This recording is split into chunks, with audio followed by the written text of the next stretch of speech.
Bismillahir Rahmanir Rahim. We begin with Allah's blessed name. We praise Him and we glorify Him as He ought to be praised and glorified. And we pray for peace and for blessings on all His noble messengers, including the last of them all, the blessed Prophet Muhammad sallallahu ta'ala alayhi wa sallam. As we greet you on this, the 11th day of the month of Jumadi al-Akhirah, in the year 1446, corresponding to December, I don't know, I think number 14 of the year 2024, is it? 24. Gregorian. You see how I'm forgetting their system of time?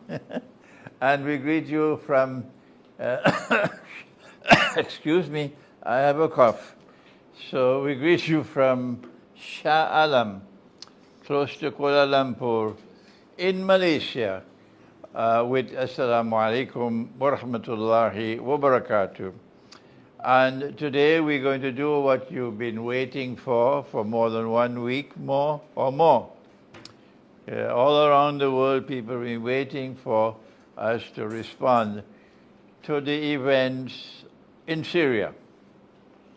And I am honored to have with me my friend and brother, my learned brother, Dr. Olsi Yazaji, who lectures at the International Islamic University in Malaysia, and who is an expert on Ottoman history. And we are planning, he and I, to have a one-day session in Malaysia in the month of May, I hope, which will be fascinating. We will look at the history from the time of the beginning of the Zionist movement in 1897 until the First World War, and look at that period of history and teach that period of history with a man who has the expertise that I don't have. But today, we're going to concentrate on what has happened in Syria. And you'll have to excuse me, I will do less of the talking because of my cough, and we have to ask Dr. Olsi to do most of the explanation. But he will want to also go back in the background of what has happened, and that is where he has his expertise. So let us begin with Allah's blessed name, and I want to invite Dr. Olsi now to give his introductory comments on the subject. Okay, Sheikh Imran, thank you very much for inviting me, and I would like to salute all our viewers. And what happened in Syria in the last few days is one of those moments which you have probably foreseen to come. The unbelievable happened. But before going into what is happening at this very moment, let me make a quick review of history of Syria. After the defeat of the Ottoman Empire during World War I, Syria will be colonized by the French. And when the French, under General Henry Garraud, when they will enter in Damascus, Henry Garraud will go to the grave of Salahuddin al-Ayyubi. He will go there, he's going to spit on the grave and will tell to Saladin, awake because we are back. So what the British and the French did is that when they invaded Syria and Palestine and the Arab world, with their secret agreement known as the Sykes-Picot Agreement, they divided the Arab world, and Syria became a French colony. Under French colonization, Syria was divided into 6 states. The French used the tactic of divide and rule, so they created the state of Damascus, the state of Aleppo, an Alevi state, a Druze state, and then they created the state of the Greater Lebanon. Lebanon was designed in a way so that it will become a Christian majority and dominated by the Maronites. But then we know the story. We have the Second World War, where Germany will try to fight and take back what it was taken from her during World War I. And because of World War II, and because of the great clash between Nazi Germany and Soviet Russia, the Germans will be defeated. And then after World War II, we'll have the establishment of a new world order. Russia, which during World War I will be decimated by the Bolsheviks, now under the leadership of Stalin, who is going to remove the Jewish Bolsheviks from power, will emerge as a major global superpower. And under the leadership of Stalin, we will see the emergence of many independent Muslim nation states. We will see the independence of Egypt, of Syria, of Lebanon, of Jordan, of Yemen, of Sudan, and whatever. Now, when World War II will finish, the Zionists, who they already had planned and they had started their Zionist project since 1917, in 1948 they will declare the establishment of the Jewish state. The establishment of the Jewish state will start with the Nakba, will have massive killings and rapings and deportations of Palestinians, where the Zionist mafia, supported by the United States, will deport from Palestine more than 750,000 of Palestinians, be them Muslims or Christians.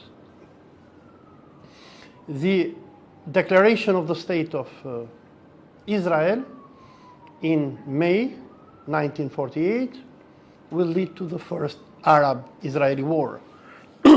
And the newly created state of Syria is going to join the war on the side of the Palestinians and other Arab nation states. Of course, as we know the story, the Americans, the Zionist lobby, Czechoslovakia, will come to the help of the first Jewish state, and Israel will prevail, or at least will come into a stalemate with its Arab neighbors. And then we're going to have the second Arab-Israeli war in 1956, the third in 1967, and the fourth in 1973. The war of 1967 will be a great disaster for Muslims, because while Israel will be established in almost, I'm not sure, but almost 60% of historical Palestine, during the war of 1967, Israel is going to invade West Bank, which in this time was part of Jordan, the Golan Heights, which were part of Syria, and Gaza, which was part of Egypt. And from the year 1967 to this day, even those Palestinians who were deported from what we know nowadays as Israel into West Bank and Gaza will become slaves of the Zionist state. They'll live under an apartheid regime. But in all these wars, Syria will stand on the side of the Palestinians. After the third Arab-Israeli war, when the Zionists, they will capture even Masjid al-Aqsa, will have hundreds of thousands of Palestinians who will be deported towards Jordan. From 1967 to 1970, the Palestinians, they will continue their resistance from Jordan, but in the year 1970, King Hussein, in collaboration with Americans and Israelis, he will declare war on Palestinians, and he What about Pakistan? Pakistan is too far. So no, because I want to come. General Zia al-Haq was there. Yeah, but no, I want to come to Syria. Oh, go ahead. Because in 1970, when Jordan will massacre the Palestinian resistance, we'll have Syria under Hafiz al-Assad, which is going to put the Syrian army inside Jordan to help the Palestinians. But threatened by Israel, they will have to withdraw. Because I want to show the road of Syria here. And then we will have the removal of the Palestinian resistance from Jordan, and they will be relocated to Lebanon. So from 1970 to 1982, Lebanon will become, like it is today, under Hezbollah, the center of resistance. And Israel is going to attack Lebanon, is going to invade, and finally in 1982, Ariel Sharon is going to surround Beirut and will force the Fedayeen of the PLO and other Palestinian organizations to leave Lebanon. But in this time we have Syria, which is always standing on the side of the Palestinians. During the Fourth Arab-Israeli War of 1973, Syria is again going to fight against Israel and join Egypt of Anwar Sadat. But after the Camp David Accords of 1978 and the Egyptian-Israeli peace treaty of 1979, when Sadat is going to sell the Palestinian cause, Syria will not sell the Palestinians. And after the Israeli invasion of Lebanon, which will last until 2000, it will be Syria which is going to support the Palestinian resistance, and it will be under the supervision of Hafiz al-Assad that in 1982, after Israel will think that they defeated the Palestinian resistance, that Imam Khomeini will create the Hezbollah. And Hezbollah will be supported not only by Iran, but also Syria of Hafiz al-Assad. And Syria, until 27th of November 2024, which means how many days before? Today is 14, which means, help me, 17 days or 18 days before, was the last Arab country neighboring Israel, which was in a state of war with Israel and never signed peace with Israel. And what will happen is that after the establishment of Hezbollah in 1982, Syria will become a very important Arab nation state which is going to stand and support the resistance for the liberation of Palestine. Now, with the collapse of the Soviet Union in 1991, George Bush I, the father of the second George Bush, will announce in the US Congress on 11 September 1991, after they will defeat Iraq during the first Gulf War, that the Americans will establish a new world order. What? A new world order. And in his speech in front of the US Congress, George Bush will declare that we no longer have a stalemate when it comes to the United Nations because the Soviet Union is not there. And the time came for the Zionist America to shift its war from the war against communism to the war against Islam. And after the destruction of Iraq during the first Gulf War, and after the infamous speech of George Bush in the US Congress on 11 September 1991, exactly 10 years after, on 11 September 2001, we'll have the 9/11 attacks, which we all know they were staged. We just had a Yeah. discussion. They were staged. Dan Hanley on 9/11. Yes. So they were staged by the Zionist American Empire. Like Nero in the ancient Rome, who burned Rome in order to blame the Christians, Bush II copied the same textbook of the Roman Empire.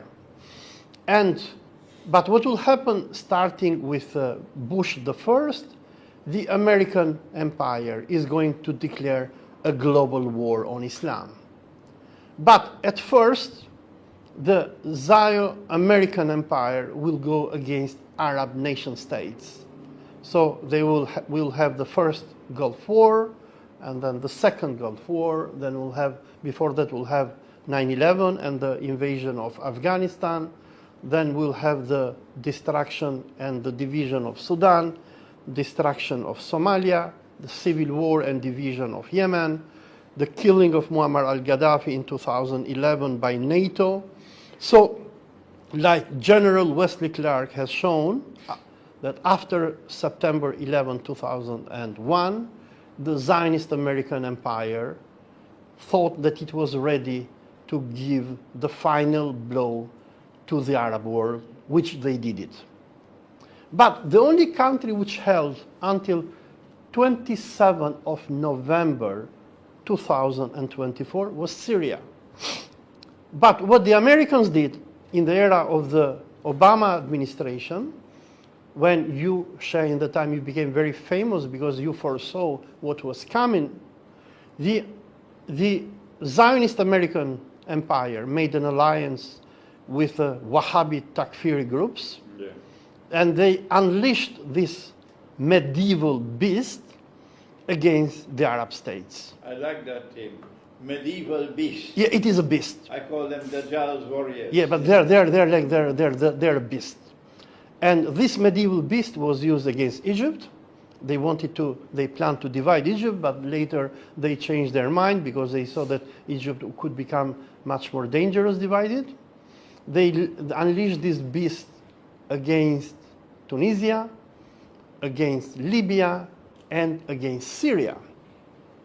So Syria had to witness one of the most brutal wars in the modern history of humanity. It was a civil war, where these beasts of organizations like ISIS or Daesh, Jabhat al-Nusra, Al-Qaeda, and whatever CIA knows how to form and create, they started mass killing Muslims and Christians, raping people.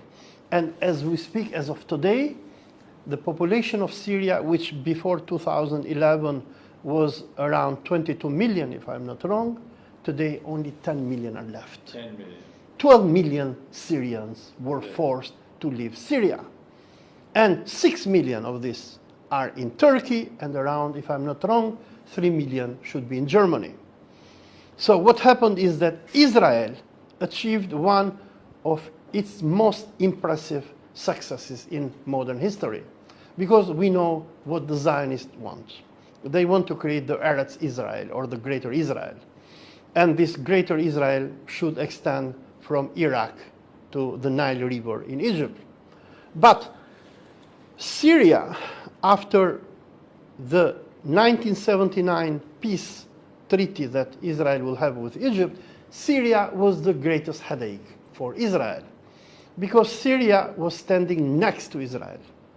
And after the toppling and killing of Saddam Hussein in 2003, Syria joined the so-called axis of resistance built by Iran, where we'll have Iran, Iraq, the Shia militias of Iraq, Syria, Yemen, Lebanon, Gaza, which are going to form the axis of resistance. The axis of resistance will come to the support of Syria during the bloody civil war from 2011 to 2016, 17, and Iran, together with Russia, will help the Syrian Arab Republic to prevail against international terrorism.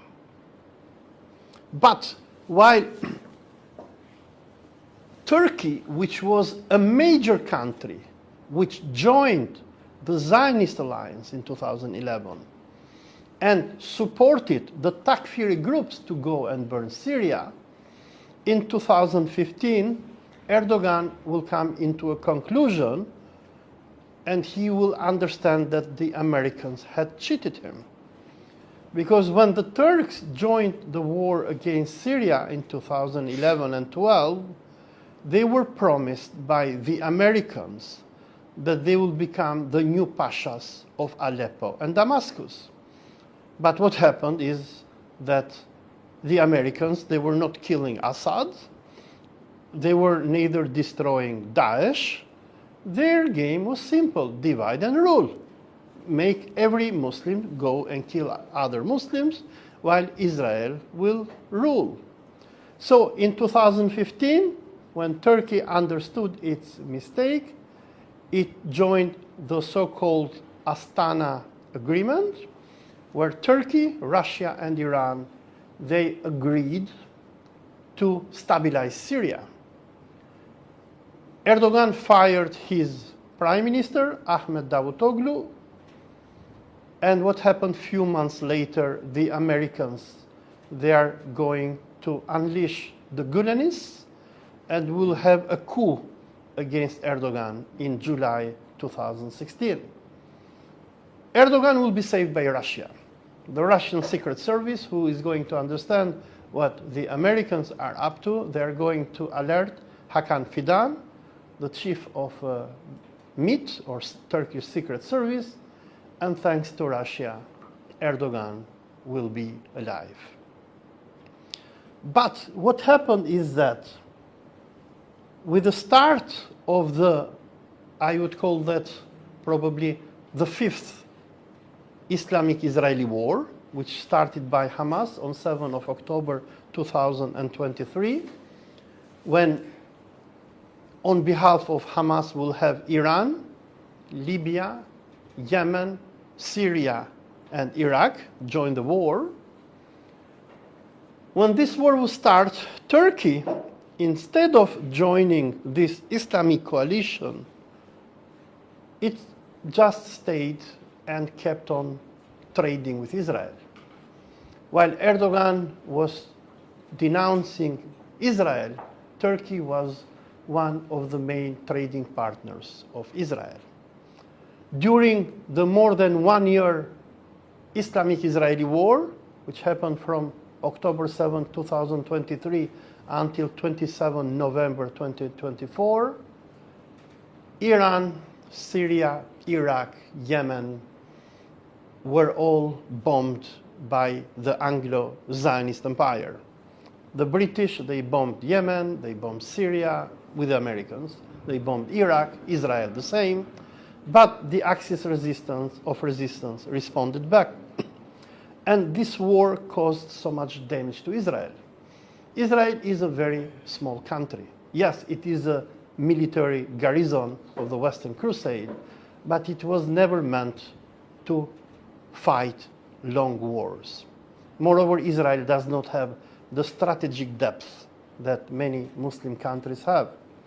But during this war, Israel committed genocide in Gaza, where it killed probably as many as 200,000 Palestinians.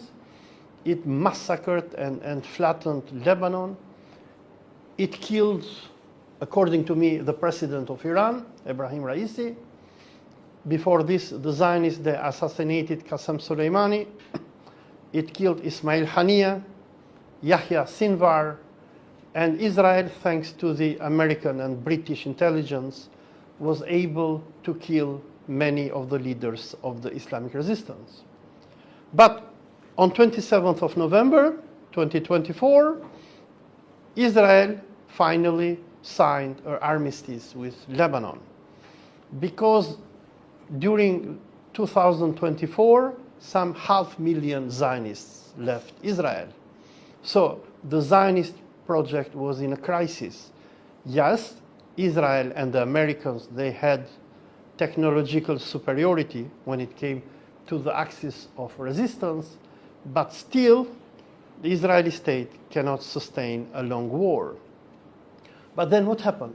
On 27th of November, when the axis of resistance was thinking that the war is ending in a stalemate, suddenly, from Idlib, the terrorist groups of Jabhat al-Nusra, which were supported and funded by Qatar and Turkey, were unleashed against the Syrian Arab Republic.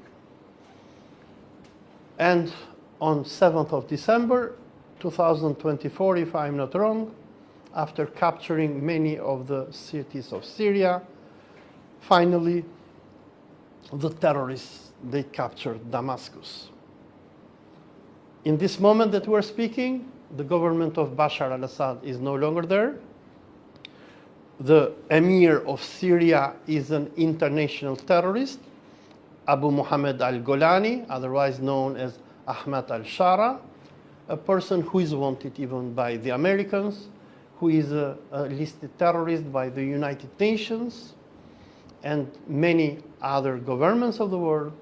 But the Americans, they have allowed him to be the puppet ruler of Syria. In this moment that we're speaking, Israel is bombing Syria, is destroying its infrastructure, it obliterated its air force, its navy, and few hours before it was bombing Damascus. Israeli tanks are probably 10 kilometers far from Damascus. And what Israel is doing, Israel in collaboration with Jabhat al-Nusra or Al-Qaeda, they are dismantling the Syrian Arab Republic. Israel is now colonizing Syria, and Netanyahu and Israeli leaders, they are very happy because while on 27th of November 2024, they didn't reach what they wanted in their war with the Axis of Resistance, what Turkey, Qatar, and Al-Qaeda did to them was the greatest gift given to the Zionists. And the new government established in Damascus by Abu Muhammad al-Golani have declared peace or neutrality towards Israel. So while Israel in this very moment is killing Syrians, is invading Syria, these so-called revolutionaries who made the revolution in name of liberating Syria from the dictator Assad, they are simply traitors. Traitors. They are selling Syria to the Zionists. Traitors. So they are the ground force of international Zionism. So while we know the Zionists and the Americans, they are afraid to send ground troops in Muslim countries, their ground troops are the Wahhabi beasts. So this was my historical summary, Shah. Thank you, Dr. Olsi, for this extremely important exposure of the historical background. We want to turn now to the international politics involved in what happened to Syria's government. You'll have to excuse me, my cough. I'll do a little talking. You have to do most of the talking. Russia and Iran chose not to intervene to save the Syrian government. Why did they take this decision? Well, from what I have read and heard from Syrian analysts and Russian and Iranians was that Iranians and Russians, they were ready to go and help Syria, but they found out that the Syrian army did not stand to fight. Aleppo was sold. The general who was in charge of defending Aleppo acted in the same way as the general who was in charge of protecting Baghdad from the Americans in 2003. In 2003, the Americans, they bought the generals whom Saddam had placed to defend Baghdad. They gave them American passports, money, they sent them somewhere to Florida, and this is how Baghdad was captured. The same thing happened to Syria. It seems that the Americans and probably Qataris and Turkish Secret Service was very successful on buying Syrian generals, and the Syrian army didn't stand to fight. So if you have followed the war in Syria from 27 November, at first the Russians They were supporting the Syrian army. They were even bombing the terrorists.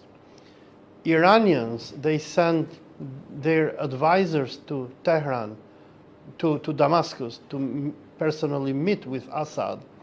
They even offered to send their army in Syria. Iraqis as well, they mobilized thousands of fighters. But when they saw that the Syrian army was not fighting and melted away, they came into a conclusion that we cannot go and fight when Syrians are not fighting. The Syrian army has been fighting for the last 10 years. And they've done that with great courage, facing an enemy which was ruthless and barbaric. I call them Dajjal's warriors. And so while I am prepared to accept that there was some money being passed on and some people who sold themselves, perhaps there was more to explain why Russia and Iran chose not to intervene to save Bashar al-Assad. And as soon as that was clear to him, that they were not going to intervene, he then chose to hand over power peacefully and leave the country, which I think was a sensible thing that he did because it saved so much fighting and killing. I want to suggest that perhaps the plan was bigger than that, and that the timing of the attack on Bashar al-Assad in Syria, the timing was connected with what I call a window of opportunity before Trump assumed presidency on January 20th. And this was Biden seeking a moment in the sunshine to leave the presidency with something tangible. I've done it. And the American CIA and the Mossad were up to their neck in planning this and getting the attack to be launched at the time that it was launched. And when it succeeded, Biden actually claimed responsibility for success. This is my success. And, and Israel did the same thing. And Turkey could not hide her joy on what had happened. I want to suggest, Dr. Olsi, that the timing of the attack on Syria was connected also with Ukraine. That Trump had already broadcast 24 hours of the day that if I win the election, I become president, I can stop that war in 24 hours. And if January 20th were to come and Trump does not show to the American people something tangible about ending the war, the American people are going to turn against him very quickly. Very quickly. Because I don't think they voted so much for Trump as they voted against Biden and Kamala Harris. They voted against them. That's how Trump won the election. But Trump doesn't have a plan to win to stop the war. He doesn't have a plan. He's fishing. And perhaps, Dr. Olsi, the attack which was launched on Syria was meant to provoke Russia and Iran to intervene. To open a new front. And if Russia and Iran had taken the bait and intervened, then the noose around the neck of Ukraine would have been released. And Ukraine would have some breathing spell. And so I want to suggest that perhaps one of the reasons why Russia and Iran did not take the bait and they preferred to sacrifice Assad rather than take the bait was because they understood the bigger plan, the bigger picture, and it was too dangerous for them. Now that that is over, what does the future hold in store? What can we look forward to in a post-Assad Syria? Well, I want to come back to what you were commenting right now, and I totally agree with you. I mean, the Russians understood very well what was happening in Syria.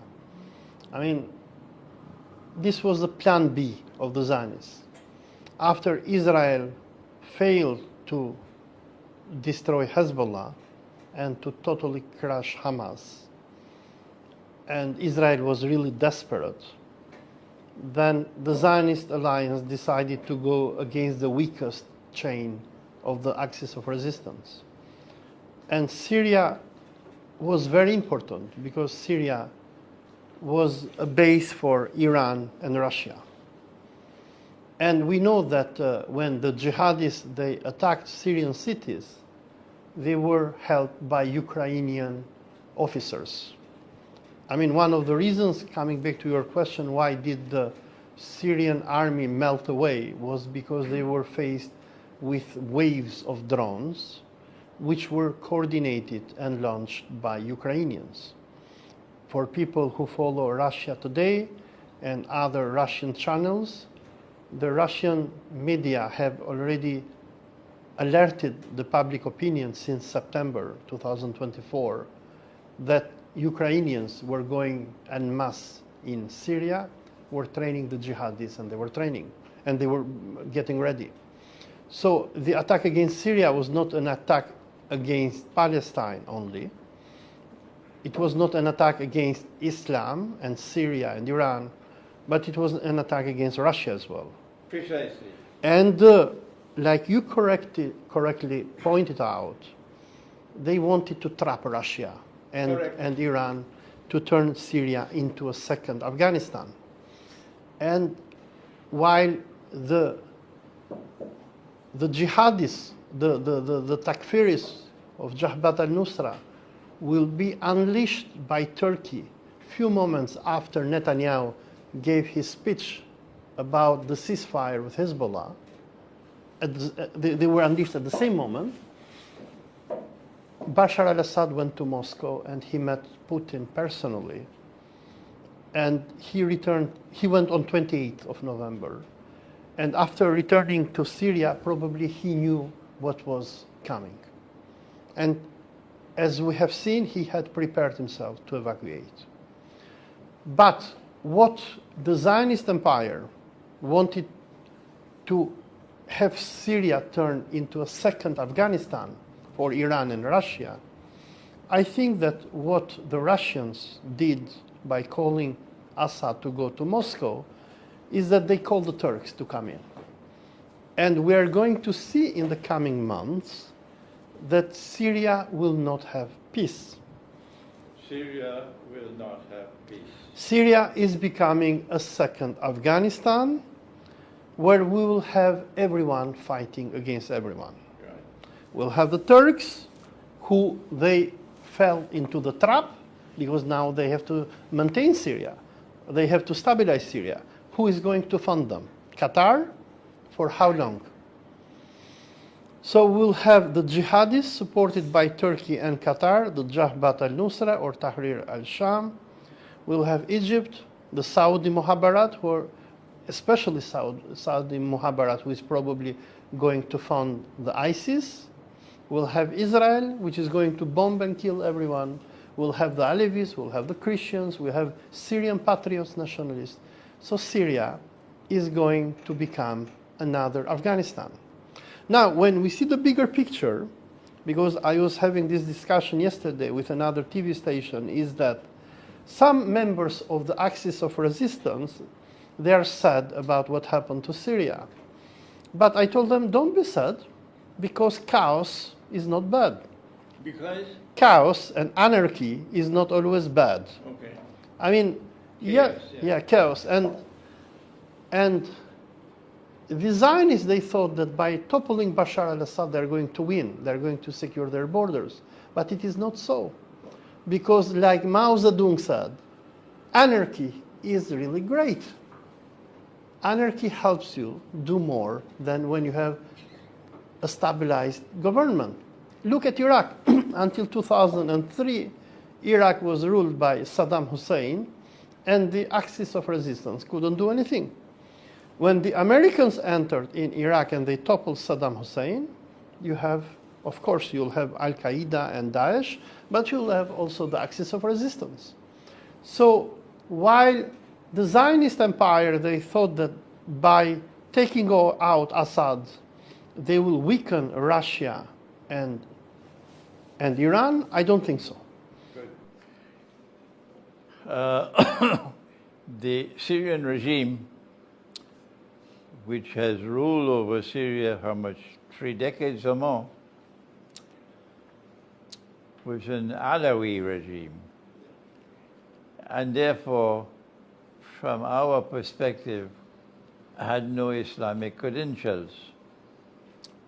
Alawi is far removed from Islam. Yeah. The positive thing about what has happened is that while we mourn the collapse of a government which was resisting Israel with credibility, we mourn the collapse of that government. But there is a silver lining that now there's greater clarity that the Alawi are gone.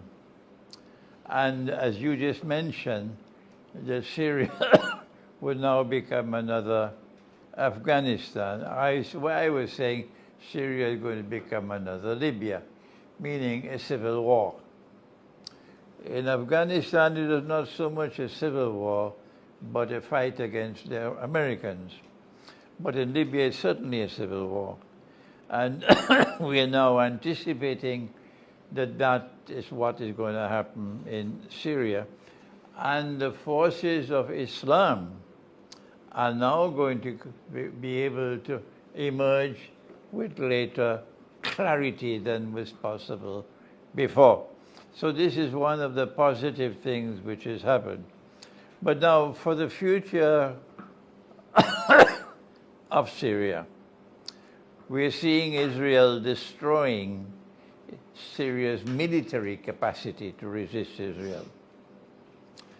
And it's going to take a long, long time before Syria can ever pose a threat to Israel. But I want to concentrate now on Syria's territorial integrity and what is likely to now happen with both Israel and Turkey attempting to grab parts of Syria, and how is Iran likely to respond? Well, what happened on 27 November 2024, in my opinion, what Erdogan did is one of the greatest mistakes in his life. There was an agreement between Netanyahu and Erdogan, but we don't know the content of it, but history is going to tell us. But what happened on 27 of November, there was like what Hitler did with Stalin during World War II, the so-called Ribbentrop-Molotov agreement, when the Soviets and Nazis, they divided Poland. Poland, yeah. Yeah. So the situation in Syria is very similar to the Ribbentrop-Molotov agreement. So Erdogan and Netanyahu, they agreed to divide Syria. But we know what happened after the Ribbentrop-Molotov agreement. Hitler went and attacked Soviet Union. So what I foresee that is going to come is that Turkey is next. Turkey Is next. next. Yes. I mean, look, while Israel is bombing all Syria, and probably in the coming few weeks we might see Israel probably even invading Damascus or the areas around Damascus, because I mean the Zionists, they say it openly. They say that Damascus area and Syria belongs to them. We are going to see a major clash between the terrorist groups supported by Turkey, by fighters of the Axis of Resistance, and there will come a moment when Turkey will have to intervene to support its jihadists. Now, the reason why Turkey entered in Syria was because the Turks knew that Israel was supporting PKK and the Kurds. So Turkey sold Palestine for Kurdistan, to say it simple. Because the Turks, in their foreign and internal policies, they don't care about Palestine and Islam. They are like the Jean Turks, they are nationalists. Nationalism, Turkish nationalism. So while Erdogan talks about Islam and Palestine, if you see to what they practically do is that they take care only about their nationalist agenda. Their God is a Turkish God. They follow the path of Ataturk. So you can see from Turkey's intervention in Azerbaijan against Armenia, Turkey's intervention in Cyprus, the military conflicts that the Turkish Republic has done since its creation have never been about Islam, have been about pan-Turkism. And Turkey's entry into Syria was because they knew that the Americans and the Zionists, they wanted to create a Kurdish state, and Turkey entered in Syria in order not to allow this Kurdish state to be created. Yeah. But now what is going to come is that, like Stalin and Hitler, they had disputes about the way how they were going to divide Europe. In this moment, Turkey and Israel are in a direct conflict. Erdogan made the greatest mistake of his life by entering into Syria. Assad was the best person for everyone. He was the best for, not probably the best, but he was the good guy for the Iranians, for the Russians, but for the Turks as well. Because Syria was serving as a buffer state between Israel and Turkey. But now, and we know the arrogance and the power of the Zionists, mark my words, Turkey will be next. And when Turkey intervened into Syria, then I was reminded of your words, Sheikh, and the hadith that you mentioned, where our Prophet ﷺ mentioned that Istanbul, Constantinople, is going to be invaded. I do not know who is going to invade Istanbul. Will it be the Zionist empire? It's not Istanbul. Yeah, you call it Constantinople. لَتَفْتَحَنَّ الْقُسْطَنْطِنِيَّةَ. You will most certainly conquer Constantinople. وَلَنِعْمَ الْأَمِيرُ أَمِيرُهَا وَلَنِعْمَ الْجَيْشُ ذَلِكَ الْجَيْشُ. You will most certainly conquer Constantinople. And he praised the army and he praised the commander. And that conquest of Constantinople is prophesied to take place 7 years after the Great War, which is around the corner. Another hadith speaks of 7 months. All right?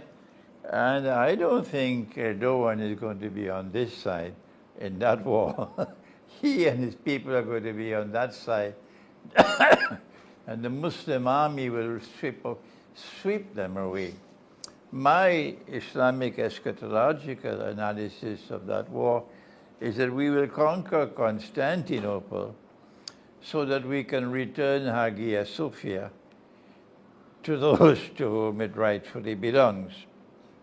That what the Ottoman Empire did in taking a Christian cathedral and converting it into a masjid was shameful, was disgraceful, and sinful. But you know my views on this subject.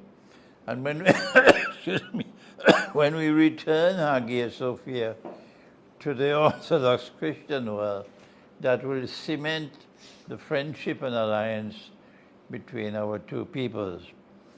Dr. Olsi, my book, The Quran and Russia's Destiny, which I wrote after meeting with Russian Foreign Minister Sergei Lavrov, and he asked me to write on subject. That book, we were waiting for the foreword to be written by Professor Alexander Dugin. He's finished that. He wrote a beautiful foreword. And that book should go to the printry here in Kuala Lumpur in the next few days, inshallah. And I am hoping and praying by Allah's kindness and grace that that book might help the process of re-educating our people. But there is a destiny ahead of us in which the two peoples are going to come together in friendship and alliance. And what is going to happen now in Syria, in the civil war which is coming, is connected with the alliance between Muslims and Christians, which is with which history will end. My cough is now bad, and if any of you have any questions to ask Dr. Olsi? Before going to questions, I just wanted to add something about Dugin, because after Damascus fell, Alexander Dugin wrote on his Twitter profile that, if I can paraphrase it, that he was very upset with Erdogan, and he told him, "We saved you in 2016 and you stabbed us in the back, but we're not going to save you again." And also Dugin said that what is happening today in Syria and in Palestine, we have, if I'm not wrong, 3 or 4 eschatological views competing each other. We have the Zionists, who they think that this is their time and Mashiach will come. We have Muslims, who they think that this is Akhir Zaman and Dajjal is coming. And we have the Christians, who are fighting to liberate Palestine and the Holy Land. So what Turkey did by, in a way, betraying Russia and the axis of resistance is probably one of the greatest mistakes in the history of the Turkish state. Like you said, the Turks, in this very moment, they are not on the side of Islam. They are on the side of the Zionists. Turkey worships a Turkish God.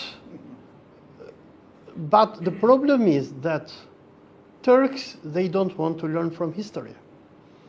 In 1918, Istanbul was invaded by the Zionist alliance until they... 19? 18. Yes, after the armistice of Mudros. And the last Ottoman Sunni Caliph was taken hostage by the British. And they kept him as a hostage in Istanbul until they made sure that Ataturk is going to create his republic and will outlaw the caliphate and sultanate. So the Turks, they didn't learn from history. You can never trust the Anglo-Zionists. And Sunni Islam was killed by the Anglo-Zionist empire. The caliphate of Abu Bakr, which Hazrat Abu Bakr established, continued until 4th of March 1924, when Ataturk outlawed it.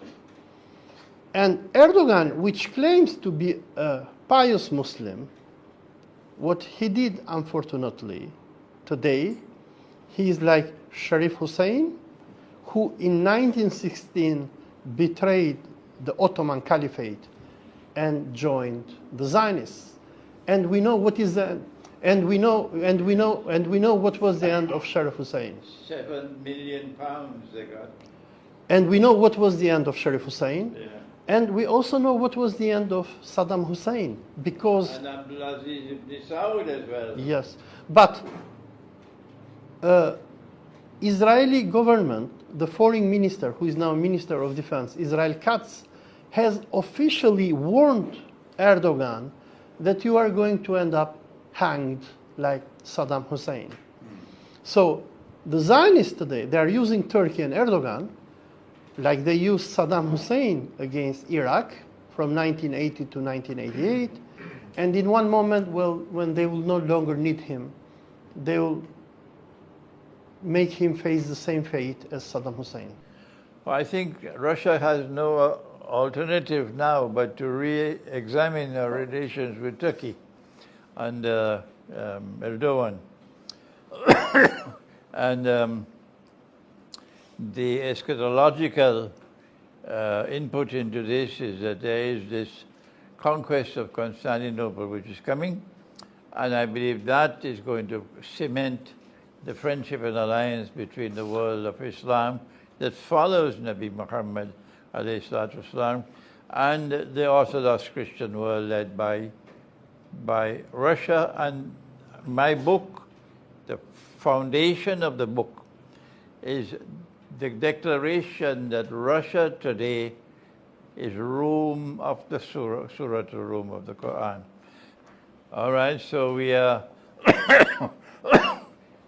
we are now located at a moment in time with what is happening in Syria has not ended. There's more to come. There's likelihood perhaps of an attack on Iran. So we're going to stop today's session now, and hopefully that Dr. Olsi and I can come together again another 2 weeks or so when I come back from Indonesia, inshallah, when we know what else is happening, what else is in store in that part of the world after the collapse of the regime of Assad. So thank you, Dr. Olsi. Your scholarship is a treasure for the world of Islam, and may Allah protect you, and may Allah grant you more and more knowledge of the subject. Thank you. Wassalamu alaikum wa rahmatullahi wa barakatuh.